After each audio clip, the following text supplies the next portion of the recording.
Wheel chair पर बैठी सावित्री देवी हमेशा की तरह प्रभु राम का नाम जप रही थी। रघुकुल रीति सदा चली आई, प्राण जाए पर वचन न जाए। तभी सावित्री पास रखी मेज से पानी का गिलास उठाने की कोशिश करती है, पर पानी का गिलास गिर जाता है। सावित्री की आंखों में आंसू आ जाते हैं। हे प्रभु राम, ये कैसी जिंदगी दी है तुमने मुझे। एक बोझ बनकर रह गई हूं मैं। क्या मुझे इस मुसीबत से निकालने का कोई रास्ता नहीं है? तभी पड़ोस की लड़की गिलास गिरने की आवाज सुनकर आ जाती है। क्या हुआ आंटी? कुछ नहीं बेटी माला, मैं पानी पीने के लिए गिलास उठा रही थी, पर गिलास गिर गया। तो आप मुझे आवाज दे लेती, आपकी आवाज मेरे घर तक आ जाती है आंटी। पर कोई बात नहीं, अभी मैं आ गई हूँ। ये लीजिए पानी। माला एक गिलास में पानी डालकर सावित्री को देती है। लगता है ज्योति आज काम पर जल्दी निकल गई। हाँ बेटी, सुबह सुबह ताजे फूल लेना, फिर उनकी माला बनाना और मंदिर के बाहर बेचना। अगर जल्दी ना निकले तो ताजा फूल नहीं मिल पाएंगे, तो फिर वो दिहाड़ी कैसे कमाएगी? सावित्री के बुढ़ापे का सहारा ज्योति ही थी। कुछ साल पहले सावित्री एक एक्सीडेंट में अपने पति को खो चुकी थी और खुद भी उसी एक्सीडेंट में चोट खाकर व्हील चेयर पर आ गई थी। ज्योति मंदिर के बाहर फूल लेकर बैठी है, फूल भी बेच रही है और साथ साथ मालाएं भी बनाती जा रही है। हे प्रभु, आज तो कुछ खास बिक्री भी नहीं हुई। बस 2-4 मालाएं और बिक जाएं तो आज की दिहाड़ी बन जाएगी। तभी ज्योति के कानों में एक बच्चे की आवाज पड़ी। बचाओ बचाओ, अरे कोई बचाओ बचाओ। आवाज मंदिर के पास वाले तालाब से आ रही थी। ज्योति भागकर तालाब के पास पहुंची। उसने देखा कि एक बच्चा तालाब में डूब रहा है। ज्योति ने तालाब में छलांग लगा ली।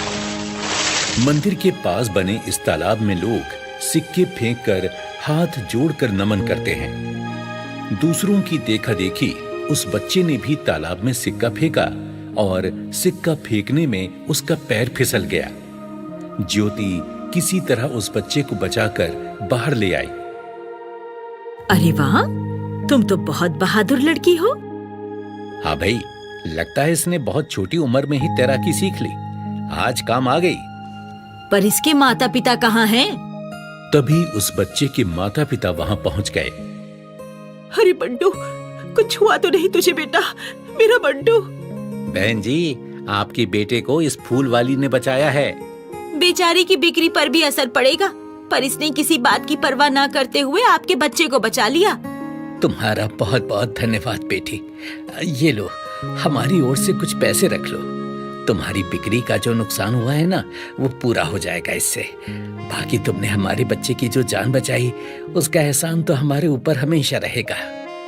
नहीं नहीं अंकल, मुझे पैसे नहीं चाहिए। ये मेरे छोटे भाई की ही तरह है। वैसे भी किसी की मदद करने के लिए कभी पैसे नहीं लेने चाहिए। मेरी माँ ने यही सिखाया है। वाह, तुम्हारे संस्कार बहुत अच्छे हैं बेटी। हम तुम्हारा एहसान कभी नहीं भूलेंगे। ज्योति वापस अपनी फूलों की दुकान पर चली गई और टोकरी में पड़ी अपनी मालाओं को देखने लगी। ये मालाएं तो अभी तक नहीं बिकी, आज की दिहाड़ी तो गई। तभी एक छोटी सी किताब उसकी फूलों की टोकरी में आकर गिरी। अरे ये क्या? ये तो हनुमान चालीसा है, पर ये यहाँ कैसे आ गई? तभी एक बूढ़ा सा व्यक्ति जिसके हाथों में काफी सारी किताबें थीं, उसके पास आया। ये किताब मेरी है बेटी। मैं हनुमान चालीसा और पूजा की किताबें बेचकर अपना गुजारा चलाता हूँ। ये लो बाबा, अपनी किताब रख लो। नहीं नहीं बेटी, इसे तुम ही रख लो। आज तक ऐसा नहीं हुआ कि मेरे हाथों से कभी कोई किताब गिरी हो। इस हनुमान चालीसा का इस तरह तुम्हारी फूलों की टोकरी में आकर गिरना इसका अर्थ है प्रभु श्री राम इस किताब को तुम तक पहुंचाना चाहते हैं। मुझ तक पहुंचाना चाहते हैं? हाँ बिटिया, तभी तो ये तुम तक आई है। हनुमान चालीसा का बहुत प्रताप है बिटिया। 40 दिन तक इस चालीसा का पाठ करने से सारे संकट दूर हो जाते हैं। बजरंग बली जी उसकी उसी तरह मदद करते हैं जैसे संजीवनी बूटी लाकर लक्ष्मण जी को उन्होंने जीवन दान दिया था। अच्छा एक बात बताओ बिटिया, तुम्हें पढ़ना तो आता है ना? जी बाबा, पढ़ना तो आता है। बहुत बढ़िया। तो तुम हर शाम को बजरंग बली जी की हनुमान चालीसा का पाठ करो, तुम्हारी सारी मुश्किलें दूर हो जाएंगी। इसके बदले में तुम चाहो तो मुझे कुछ फूल दे दो। मैं प्रभु श्री राम और बजरंग बली के चरणों में प्रणाम कर उनका आशीर्वाद ले लूंगा। ठीक है बाबा, ये लो फूल। बाबा ने ज्योति से फूल लिए और चले गए। ये तो मैं कर सकती हूँ। हर शाम को घर जाने से पहले मैं मंदिर में बैठकर हनुमान चालीसा का पाठ कर लिया करूँगी। बजरंग बली जी की कृपा से मेरे भी रास्ते खुल जाएंगे।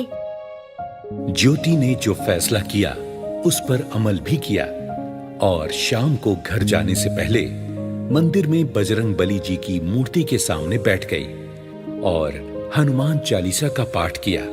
ज्योति ने घर आकर अपनी माँ को खाना दिया। तभी उसकी नजर अपनी माँ की फटी साड़ी पर गई, जिसे देखकर उसकी आंखों में आंसू आ गए। क्या हुआ बेटी, तू रोती क्यों है? माँ, मैं इतनी कोशिश करके भी आपके लिए एक साड़ी नहीं ला पा रही हूँ। क्यों मन छोटा करती है बेटी? मैं घर पर ही तो रहती हूँ, कौन सा कहीं जाती हूँ। माँ, आज एक बहुत अद्भुत घटना हुई। मेरी फूलों की टोकरी में हनुमान चालीसा आकर गिरी। एक बाबा के कहने पर मैंने आज से हनुमान चालीसा का पाठ शुरू किया है। तुम देखना माँ, 40 दिन पूरे होते ही हमारे भी सुख के दिन शुरू हो जाएंगे। ज्योति ने माँ को खाना खिलाया, दवाई खिलाई और सोने चली गई। अगली शाम को भी ज्योति मंदिर में बजरंग बली जी की मूर्ति के सामने बैठ गई और हनुमान चालीसा का पाठ किया। अगली सुबह जैसे ही ज्योति घर से निकलने को हुई, तभी मकान मालिक आ गया। वाह वाह वाह वाह, लोग ठीक ही कहते हैं भाई, पढ़ लिख कर लोग स्मार्ट हो जाते हैं। तुम भी काफी स्मार्ट हो गई हो, हैं? शुक्रिया सेठ जी, पर मैंने ऐसा क्या किया? अब देखो ना, तुम सुबह सुबह मुंह अंधेरे ही निकल जाती हो, क्योंकि तुम्हें पता है बाद में मैं आकर किराया मांगूंगा। पीछे से अपाहिज माँ होगी तो उसे तो मैं कुछ कह नहीं सकता। पर देखो, आज मैं तुमसे भी ज्यादा स्मार्ट हो गया और तुम्हें सही समय पर आकर पकड़ लिया। सेठ जी, आप तो हमारी हालत जानते हैं। हम अभी किराया देने की हालत में नहीं हैं। थोड़ी मोहलत दे दीजिए। बाकी सुबह तो मैं इसलिए जल्दी निकल जाती हूँ क्योंकि मुझे फूल खरीदने जाना होता है। बेटी, तुम भी मेरी हालत जानती हो अच्छी तरह से। मेरे खर्चे पानी का प्रबंध लोगों से मिलने वाले किराए पर ही तो होता है। मेरी हालत पर रहम करो, मुझे भूखा मत मारो, तुम्हें पाप लगेगा। मेरा ये मकान तुरंत खाली कर दो, मैं किसी और को देकर अपना गुजारा चला लूंगा। पर सेठ जी। अरे कोई सेठ वेठ नहीं, आज तुमसे बात हो गई बस। मुझे आज ही मकान खाली चाहिए, नहीं तो कल तुम मिलो या ना मिलो, मैं तुम्हारी माँ को घर के बाहर निकाल दूंगा। ज्योति की आंखों से आंसू बहने लगे, पर उसके सामने रास्ता भी क्या था। वो माँ को लेकर कहीं और जाने का मन बनाने लगी। एक झोपड़पट्टी में ज्योति ने अपनी माँ को लाकर रख दिया। सारा दिन भाग दौड़ के कारण वो थकी हुई थी, पर तभी उसे ध्यान आया। अरे, शाम हो गई। मुझे तो मंदिर में हनुमान चालीसा का पाठ करने जाना है। ये नियम नहीं टूटना चाहिए। ज्योति नियम के अनुसार मंदिर में बजरंग बली जी की मूर्ति के आगे बैठ गई और हनुमान चालीसा का पाठ करने लगी। ज्योति के सामने समस्याएं आती रहीं, तकलीफें आती रहीं, पर उसने नियम नहीं तोड़ा। हर शाम को नियम से वो मंदिर में बजरंग बली जी की मूर्ति के आगे बैठ जाती और पूरे मन से हनुमान चालीसा का पाठ करती। आज 40वां दिन है। ज्योति ने हनुमान चालीसा का पाठ कर बजरंग बली के चरणों में सिर झुकाया और प्रार्थना करने लगी। प्रभु, मेरी प्रार्थना बहुत छोटी है, बस मेरी माँ को अच्छा कर दो और मेरी पढ़ाई का प्रबंध कर दो। मैं बहुत पढ़ना लिखना चाहती हूँ। प्रार्थना कर ज्योति मंदिर से बाहर निकली और तालाब में सिक्का डालकर आशीर्वाद लेने के लिए हाथ जोड़े। वो प्रार्थना कर जैसे ही मुड़ी तो देखा कि सामने वही बंटू खड़ा है जिसकी उसने जान बचाई थी। बंटू दौड़कर ज्योति से लिपट गया। दीदी दीदी, आप कैसी हैं दीदी? आप मुझसे कभी मिलने भी नहीं आई। बेटी, परसों रक्षाबंधन है।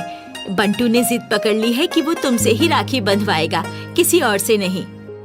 बंटू की बात बिल्कुल सही है।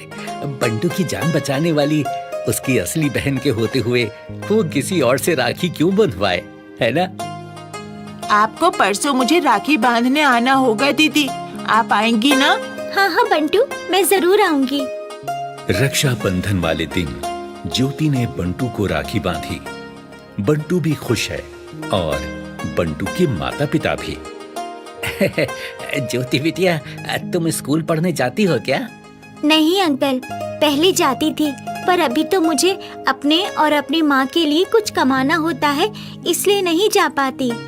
पर तुम अब से जाओगी। जब बंटू स्कूल जाता है तो उसकी दीदी भी जाएगी। हाँ माँ, मैं और दीदी साथ साथ स्कूल जाएंगे। पर मुझे मेरी माँ की देखभाल भी करनी होती है ना। बिटिया, उसकी चिंता मत करो। हम तुम्हारी माँ की देखभाल का इंतजाम भी कर देंगे और उनका इलाज भी करवाएंगे। ज्योति की आंखों से आंसू बहने लगे। वो बहुत खुश थी कि बजरंग बली जी ने उसकी प्रार्थना सुन ली थी। ज्योति मंदिर के बाहर खड़े आने जाने वालों को हनुमान चालीसा की प्रतियां बांट रही थी और मनी मन सोच रही थी, जिस तरह हनुमान चालीसा के प्रताप से मेरा जीवन बदला, दूसरों का भी बदलना चाहिए। हनुमान चालीसा के पाठ से उनके भी संकट दूर हो जाएंगे। आने जाने वाले लोग ज्योति से हनुमान चालीसा की प्रति लेते हैं और उसे माथे से लगाते हैं। तभी ज्योति की नजर उस बाबा पर पड़ी जिसने उसे हनुमान चालीसा दी थी। ज्योति उस बाबा के पास गई। प्रणाम बाबा, आपने सही कहा था। हनुमान चालीसा के पाठ से मेरा जीवन बदल गया। मेरे जीवन की मुश्किलें दूर हो गई। इसमें तुम्हारी भी तो हिम्मत है बेटी। तुमने अपना नियम नहीं तोड़ा। एक बार प्रण करके नियम से काम को किया जाए तो सफलता मिलती ही है। हनुमान चालीसा का पाठ करने के दिनों में तुम्हारी मुश्किलें बढ़ी, पर तुमने नियम नहीं तोड़ा। प्रभु परीक्षा लेते हैं, पर घबराना नहीं चाहिए। अपना नियम बनाए रखना चाहिए। बाबा, मैं आपकी कृपा कभी नहीं भूलूंगी। आपने ही मुझे ये रास्ता दिखाया है। बाबा ज्योति की बात सुनकर मुस्कुराए और देखते ही देखते एक पेड़ के पीछे अदृश्य हो गए। ज्योति को न जाने क्यों ऐसा लगा जैसे साक्षात हनुमान जी ही उसके सामने थे और उसकी मदद करके वो आंखों से ओझल हो गए। ज्योति ने हाथ जोड़कर आंखें बंद की, सिर झुकाया और बस इतना ही कहा, जय बजरंग बली, जय हनुमान चालीसा।